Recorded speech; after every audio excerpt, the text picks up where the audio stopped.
Okay, so let's talk about Radio Silence's Abigail, which is directed by Radio Silence, which consists of Matt and also Tyler. And this was going to be their take on Dracula's daughter. Ever since we heard that, we were in. Melissa Barrera, Dan Stevens, Angus Cloud, Catherine Newton were very much so the first names we heard were attached to this. And then we got the trailers and we were pretty much saying, let's see what this is going to be about. So before we get any further into this review, of course, spoiler free, I will have a spoiler full review for this. Of course, you can check it out probably now. But before we get into that, I want to let you know we are running a giveaway. All you have to do to enter is be subscribed and comment below what you thought about the film or if you're excited to watch it if you haven't watched it. We will announce a winner at 29,500 subscribers, so pretty soon, so make sure you get those entries in. But let's get into Abigail. The film is directed by Radio Silence. Like I said, this is after they did Scream 5 and 6, and they also did Ready or Not, and I was very excited to hear that they were going to sort of try something new, especially hearing that it was going to be a take on Dracula's daughter, that we were going to get something in the vein of these monster movies. I wasn't sure that what it was going to be when it was first announced. Then we got the trailer and I was like, this is nothing of what I thought they were going to do. And I was excited. I was excited to see a sort of modern take on Dracula's daughter and things like that. Now, the film basically deals with a group of these like criminals, you could say for now. Of course, it gets a little deeper in the film. They are taking on this job to kidnap this daughter, and she is the daughter of somebody very rich, apparently. And all they have to do is, now that they kidnapped the daughter, they have to wait it out the father to come and pay the ransom. Easier said than done, because it turns out that the daughter is none other than a vampire,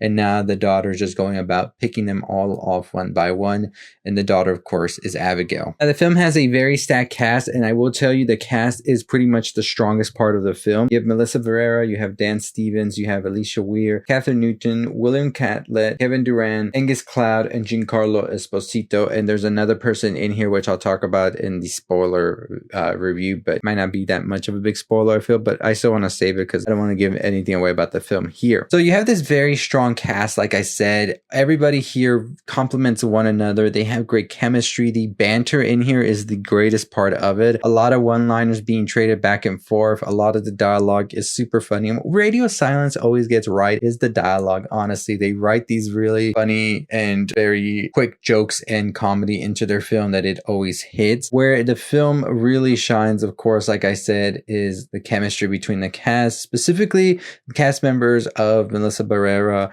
Angus Cloud, Dan Stevens, and also Catherine Newton really stand out so much in their roles. Also, Kevin Durant is really great in this as well, and everybody just does a great job in this movie, honestly. I will tell you, Dan Stevens is really on a roll playing these very quirky, weird characters that are just interesting to watch. So in a month span of time, we saw Dan Stevens in Cuckoo, then we saw Dan Stevens in Godzilla, and then we saw him in Abigail. And he is just always on a roll with these characters, because each of the characters he plays in all three films very different from one another, and I don't think that they would get along with one another, but he plays them so well, and I'm very excited to see what else Dan Stevens does. He is one of the greatest character actors we've had in a long time, and the genre actor that we need right now. So very excited to see more of them in upcoming roles. Also, Melissa Barrera, like I said, after the whole fiasco with Scream 7 and all that, which we'll get into at some other time,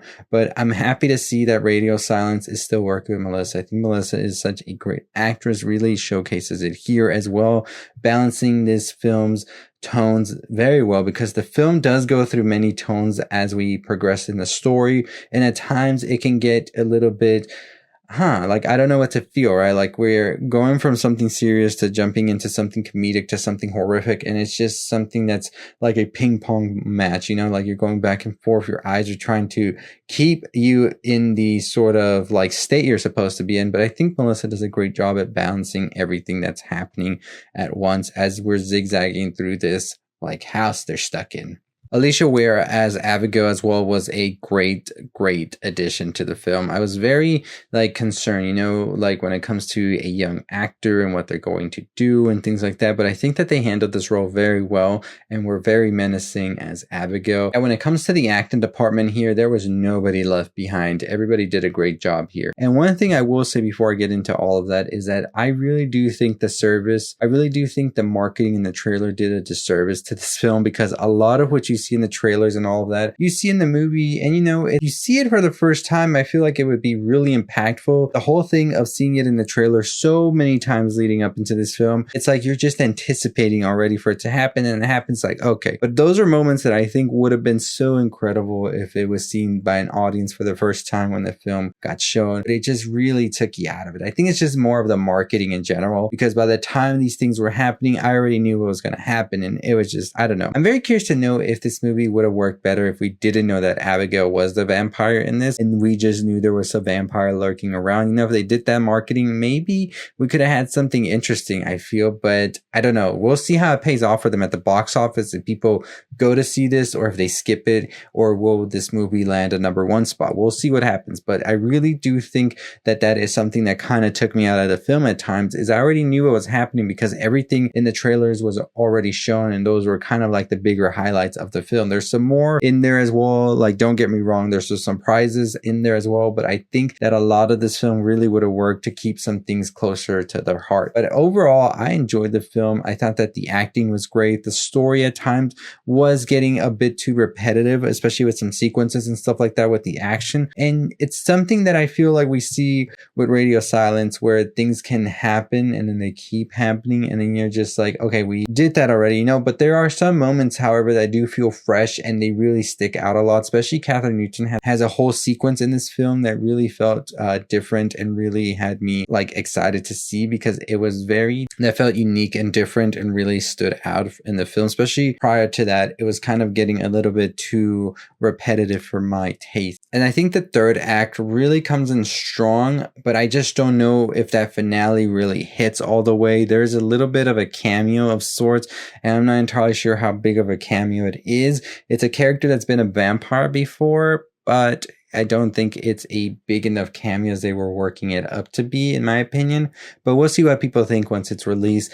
But I just think that the film really was strong in its first act. Its second act had really, really high key moments that were awesome. But overall, the second act was kind of a little bit dull. The third act really builds up into something that's amazing by the end of it. But then when you get to that big finale punch, it just isn't as strong as I think they wanted it to be. Amazing acting, great score, beautiful cinematography as well at times, great set designs, and like I said, the cast is key. The cast is strong and really the highlight of the film, where the story kind of lacks. Overall, I enjoyed it. I think it's a fun time. Go into this knowing there's not going to be a ton of horror like that. It has some gore here and there, but the comedy is king here. Honestly, it is the top thing that they focus on. So just know that going in. But does Abigail change or redefine the vampire genre? No. Does it have to be? No. It just had to be a fun time at the theater, which it was. And we give Abigail 3.7 out of 5. Still enjoyable, still laughed out loud, and really loved the characters in this. And I'm excited to see where everybody else goes from here. Of course, gotta give condolences to Angus Cloud, who of course tragically passed away last year.